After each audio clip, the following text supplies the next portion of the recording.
do khi tôi đây nó khi mà cùng một căn cho nó vai trừ pro bằng cái này dương một to episode Skyblock one block dương tiết mà cái thai dương mà đòi episode pi này này hay dương episode này cũng đây dương tha dương cho tia một to này nè ok bệnh là dạ tha chơi là dương chích sân đó bà tao farm pi nè mò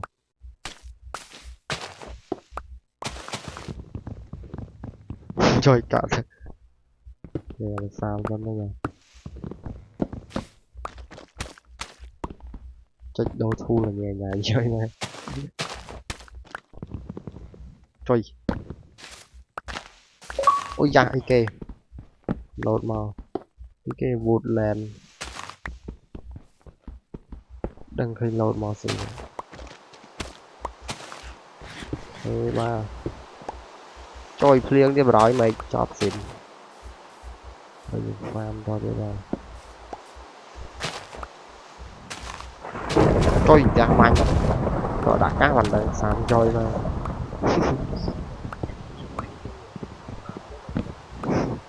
cô rồi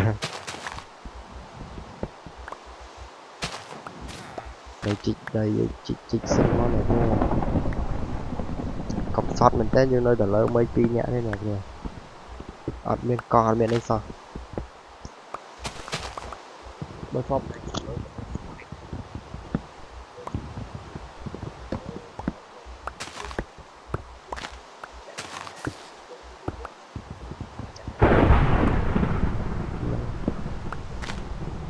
nâng nhưng phong lên cả món bên con đây này tay với màn bon block này sky block không đá bên con hay có miền học miền này rồi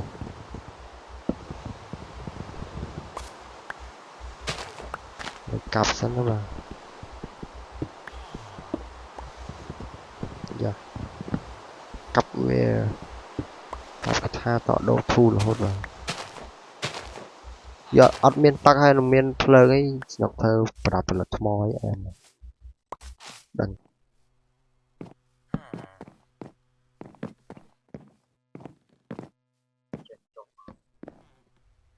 rồi thì đồ lên bạn xin mình xem nữa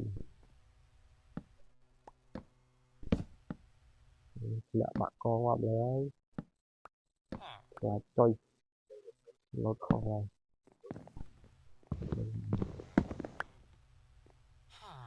do chơi đi thế nào đây là đặt to mà là kia này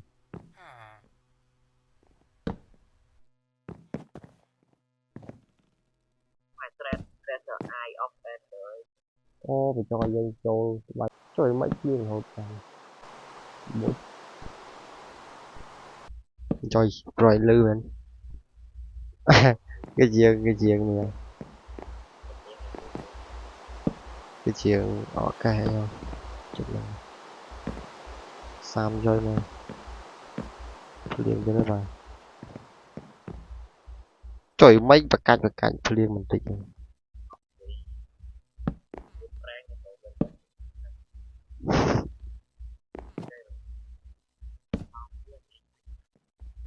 tay với còn thiệp rồi đã mà cho nó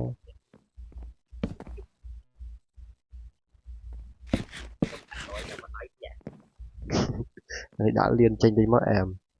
hai trăm là khám cho này đã mò mình bột chiết chẳng máu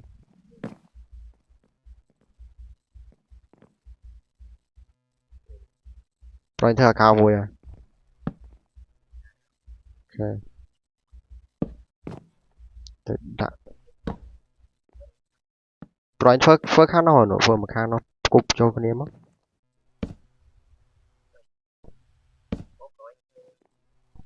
phơi được vào đằng trong ấy rồi phơi bia toàn mà trông năng ai rồi thôi rồi lăng lờ tại cái bạch rồi bây cái ban này cầm như vô mò ấy như vô chờ đã đấy chờ đã về bay vào lọc ấy thế Rồi thôi có nó nè. Đã viên liên trình thì nó em. Ai chạm mà block không. Rồi.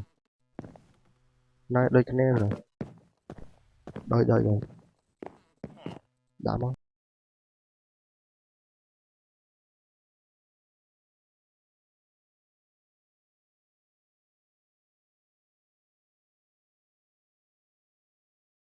Nhưng prang rồi vậy. Cho nên rồi đặt slab về đại. Rồi đặt block man. Ở poleเลย có rồi đặt block.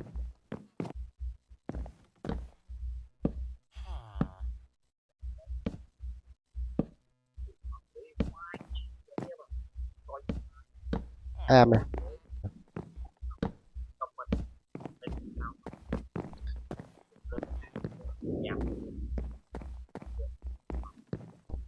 Này là cái tha nè để ban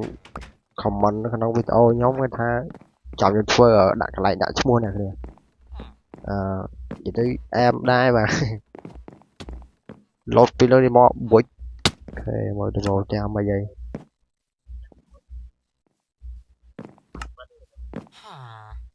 Nghe được rồi.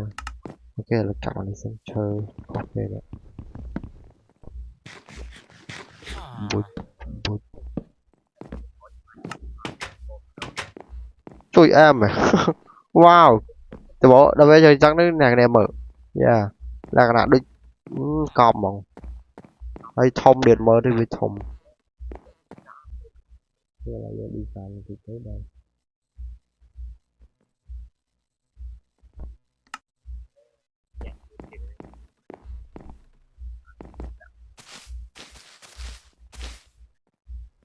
Bệnh đi cặp đây thôi.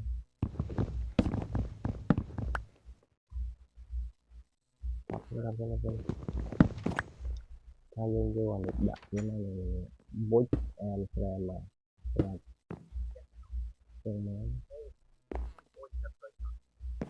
Thế bạn này cũng nó đây. Là cái này mình ô đây được không? Mong lát đã cá rồi. Ừ.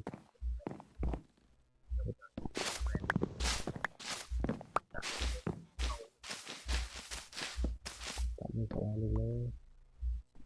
Để cặp cao thứ 30 cái nổ sao này đây.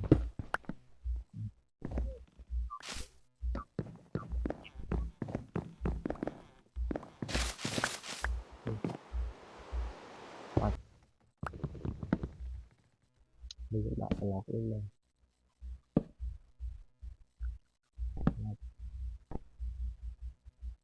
Ok.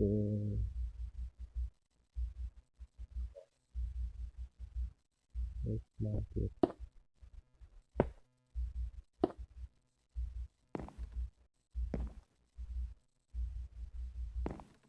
Gặp 7.000 rồi.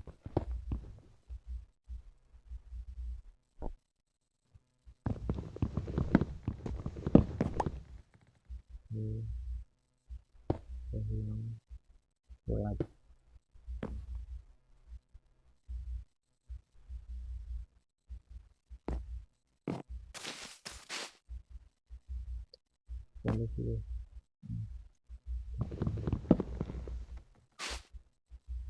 cái bao giờ nó subscribe mua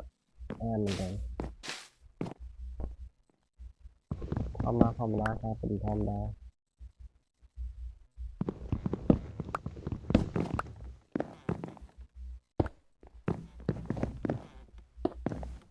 cái gì này tôi đã dùng như thế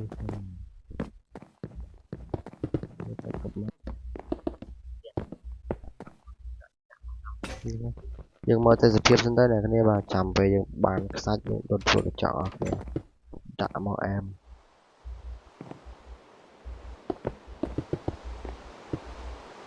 ok đã chân ngon nhẹ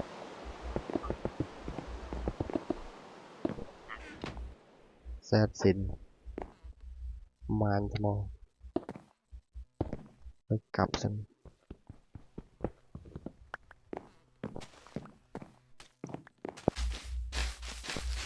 vào mình cặp hay rồi còn lại thì về về một mà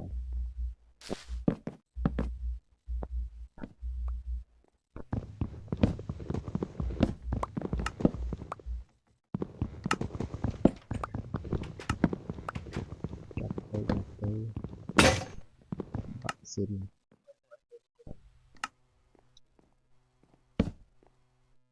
rồi trong tập 2 đến rồi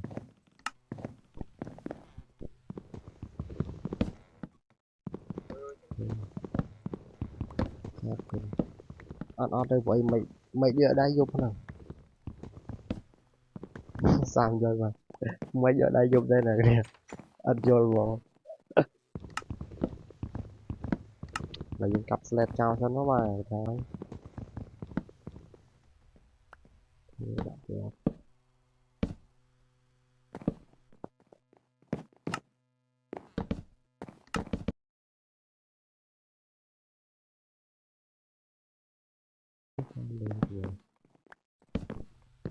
rồi cặp chào em máu thay dương đặt ba này là cái bộ lên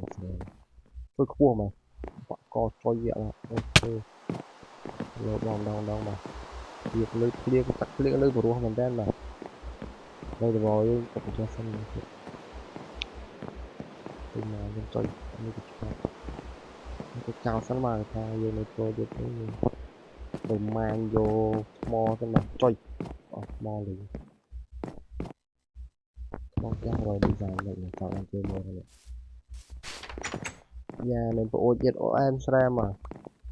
ngoạch nghe cọc gì rồi đó chứ chụp ăn ok em mới đừng chơi hàng rồi em xem đây rồi phần này là dùng cảm sân này này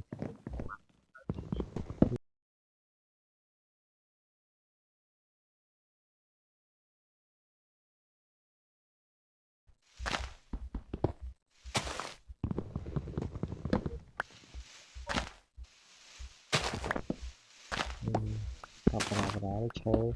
đi chơi với sùi hộ đấy cái này nha bạn ở đây đây phải đi đặt mò mà trời cái ra buồn trời ui spawn máy bro nè ô nhưng do là anh đang phải là dân cầm như thế đi dân việc lại step với bro nhưng cặp ban đo step buồn này cho mơ pe cặp rồi mà ú này này bro khâu bro nhưng do là nó còn về cặp về lại cả nã cặp từ một đòn về làm một đòn mà step của video ở đây tao dân lấy một đòn step buồn này này step video dân ma dù ôi da xí kê nè ôi trời đây rồi đây con rồi đi ok mà trời ô đợt cho bạn cái là những bạn đây được nè trời cao một lời đào chơi nè sao rồi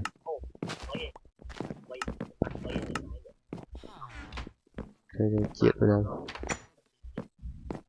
thế mà cho giờ đi lôi vậy đi xài em bắt đầu ấy da lang te rồi chơi giờ pẹp rồi để chơi đấy lang te ở đây mà chơi giờ làm vay bia cho mình lạnh tre thôi hoạt rồi đang lạnh mà vậy nè bạn này cho bạn em xem cho rồi đã được rồi ôn đi chung của câu rồi được dùng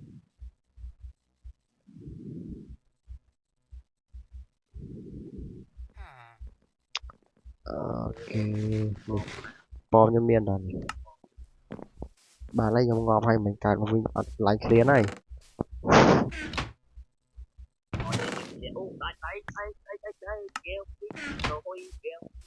đây cặp tiền cái cặp rồi chung đây đây thôi rồi âm nhân tiền thế cái đó file thế này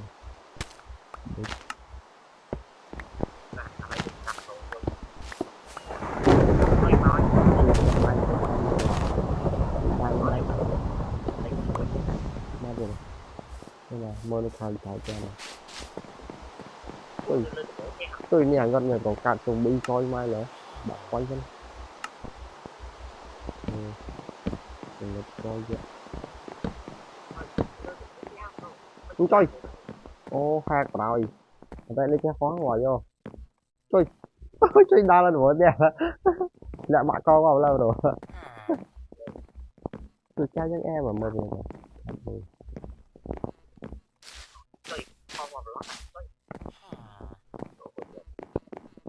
ô là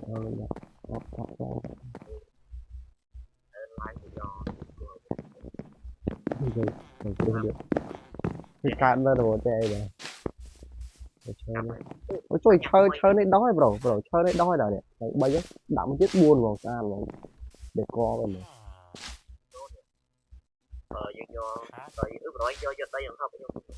đây là sao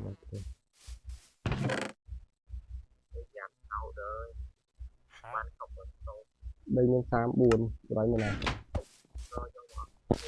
ok em friend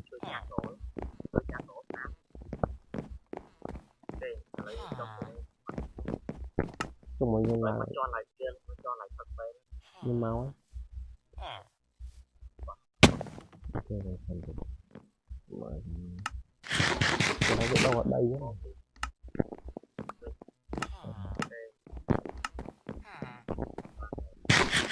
đi ra em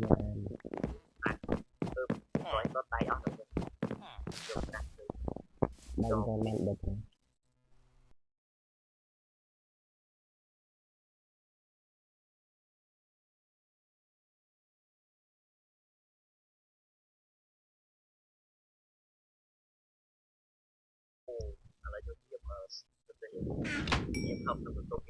nói rồi sẽ học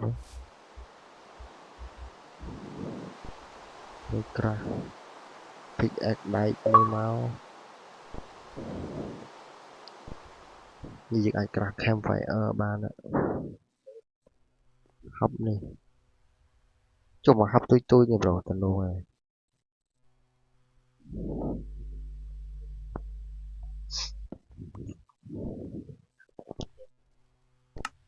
khơi khơi khơi không mày nó được miên học cái nhà học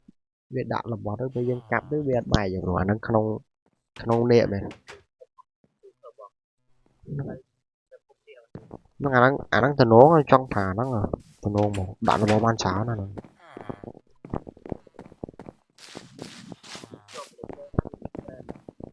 trời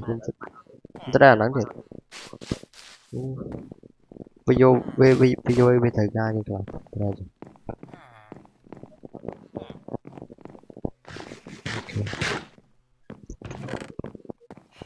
khăn như khoác thể đây là tay mấy tập bài cho nó như thế này rồi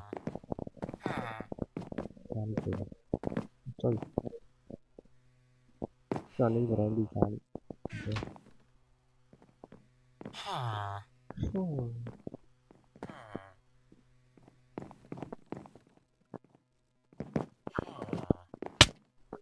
đừng có nào rồi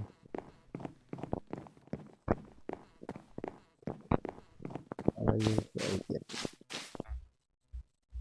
như camera đi xài thì cái này này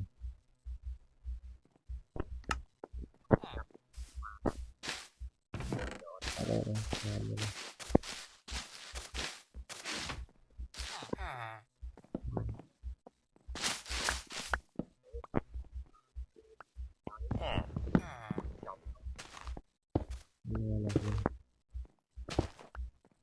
chỗ dân chọn đây là chơi có bao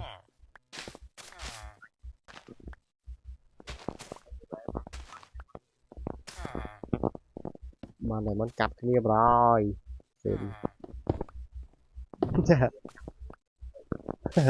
làm gì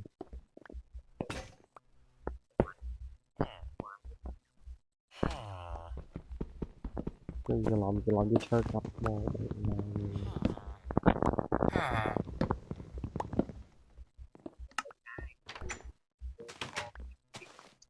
bỏ cháo là giờ rồi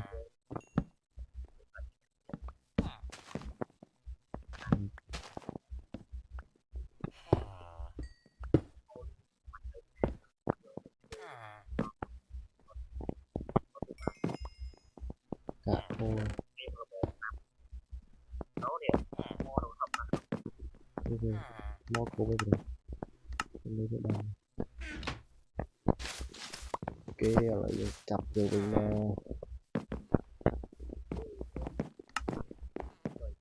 trời trời rồi lấy lâu sập luôn cho cái cho bắt á nhưng việc nêu ban đã cái bệnh lâu sập luôn cặp xong rồi nè thì gần rồi đó có chơi nên một hai mình xây xa đây nè nghe mà trăng gõ vào ấy quá đó có cái nhà cái này không bằng lại như rồi đi sang đây là tìm tôi mới không này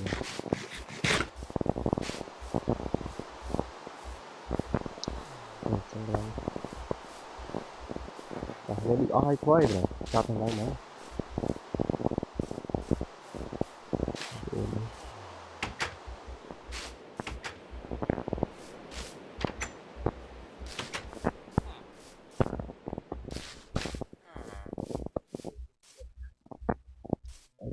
để tầm này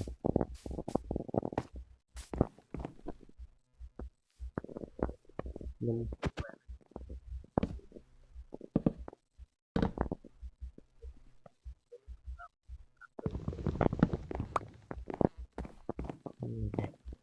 có một lấy boy phải slam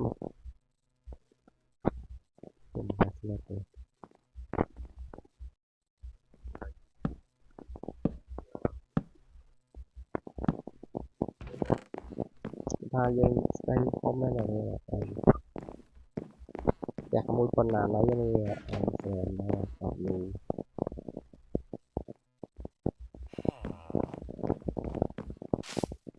เงินเนี่ยคุ้มมันแล้วเนี่ยà small trồng lên cái lá nó nữa à nó vô đạo về tìm việc về pp được để về buôn á buôn một lò bây giờ đột hao vậy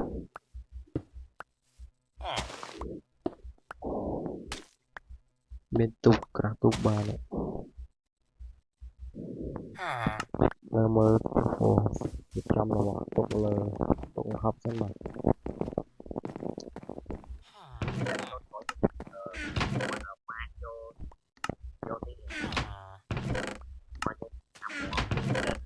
rồi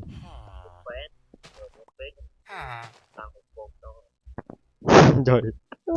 sao giờ rồi dạ không buồn nữa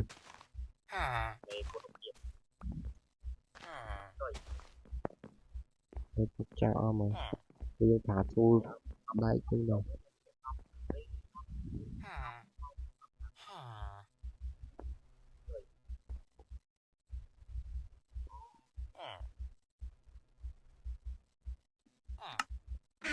ok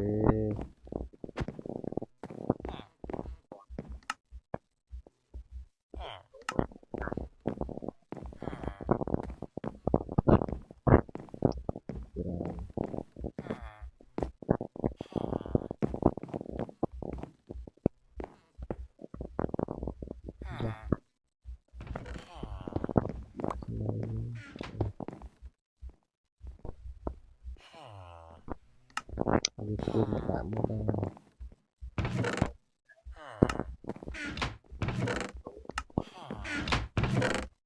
cho nó sau thôi dần dần đã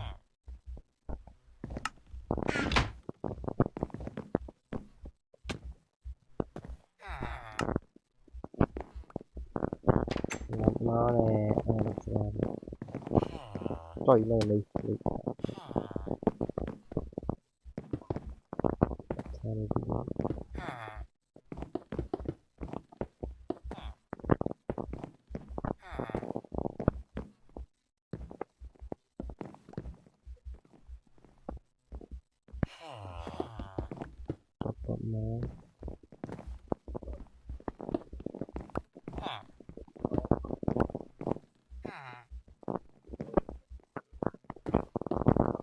nó rồi nên small ra bro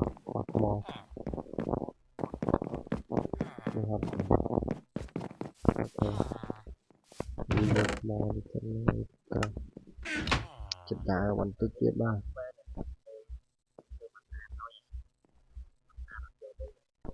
nằm đẹp đây thầm vấn ngoài sao nên mua món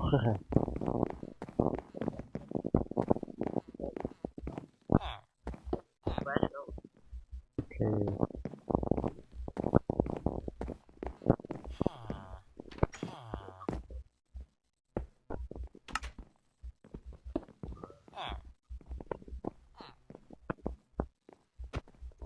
cho nên đạt thôi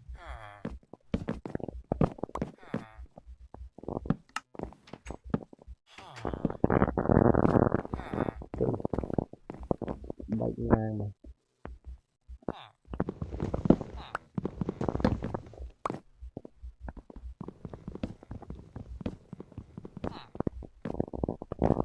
ok cho dạy được rồi bên này là gì nữa nhất da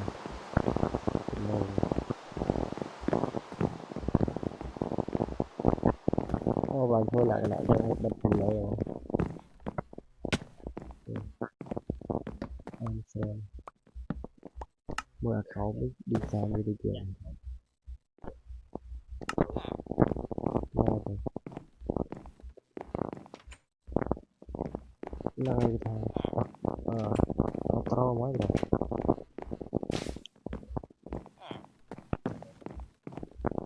ok choi khăn đi sam choi mà English ពេញខ្លួនយកគេថាវីដេអូយើងមានតែប៉ុណ្្នឹងទេអ្នកគ្នាបាទថាយើងធ្វើបានដូចជាចពោលផ្ទះហើយនឹងផ្ទះយើងស្អាតទៅអ្នកគ្នាមកអីយើងមិនដឹងថាចិត្តតែម្ដងអ្នកគ្នាហ្នឹងហើយបាទថាវីដេអូយើងថ្ងៃនេះមានប៉ុណ្្នឹងទេអ្នកសម្រាប់សង្ឃឹមថាអ្នកគ្នានឹងចូលចិត្តវីដេអូនេះកុំភ្លេចការចុច like និង subscribe អ្នកមួយអ្នកគ្នាអរគុណច្រើនមែនទែនបាទបាយបាយ